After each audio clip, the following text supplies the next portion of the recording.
how to fix your Clash of Clans cannot connect. So let's get straight into the video. Well, there are a couple of reasons why you would be facing this problem. In order to go ahead and fix it, the first thing you want to do is simply check your internet connection. Make sure that you are connected to a stable Wi-Fi on mobile data, and you can simply go ahead and try restarting your router if it's still not working. If that's not the case, you might need to simply go to status.supercell.com on any browser that you prefer using to check if the servers are down.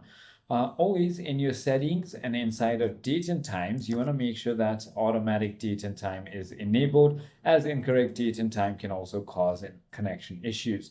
Always check your Play Store or App Store if there are any pending updates regarding with your game itself and update it to the latest version. Always, if that is not the case, you can simply try restarting your device, clearing your cache by going into settings, apps, Clash of Clans, and storage, and that is exactly where you can clear cache. If you use any kind of VPNs or proxies, definitely disable that, or if none of it works, try uninstalling and reinstalling the game itself.